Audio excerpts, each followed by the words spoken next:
Бичиг зураг ахлагчтай холбооноос гээд хүмүүс ирсэн байна шүү дээ.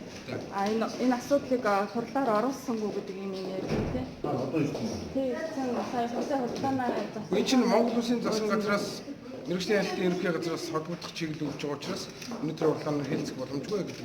Тэрнээс хурлаанаас асах чагтны оруулах гэж санал хэлж байгаа болсон. Оруулаад өгөн хэлцээ татсан үгээр амлаа. Тий. Угсаа сая дэмжихгүй. Тий, ер нь төлөөлөгчнөр дэмжихгүй. Манай төлөөлөгчнөр бол 2 удаа хуцаасан байна. Тэгж эцлэх хэрэгтэй байхгүй ер нь. Уг нь би харин түрүүн тэгж хэлчихсэн. Тэгээд засгийн газраас тийм шийдвэр ирсэн бол төлөөлөгчдийн 100% саналаар энэ асуудлыг хэлцэх боломжгүй. Өссөн нөгөө засгийн газраас Дараа нь дахиж орж ирэх магадaltaй байхгүй. Гэхдээ бид нар бас нэг тодорхой юу өглөө хурал ихлээс өмнө энэ асуудал ярих гэсэн. Тэгсэн бол Байгаль орчны газрын даргын хувьд таны өөрийн чинь хувийн байр суурь ямар байгаа? Ер нь Дархуул аймгийн нутагт үзлээд бичил дурхай байх ёстой гэж бодож байна уу? Үгүй ер нь бичил урахад та журмын үтсэн баг. Нутгийн иргэд өөрсдөө амжиргаа дэвшлүүлэх чиглэлээр энэ газраа одоо зөвшөөрсөн газар дээр төлөвлөжлөө өгнө шүү дээ. Техник тоног төхөөрөмж дээр холбогдох бүх юмнууд нь одоо хууль дүрм зарах зүйл явах хэрэгтэй.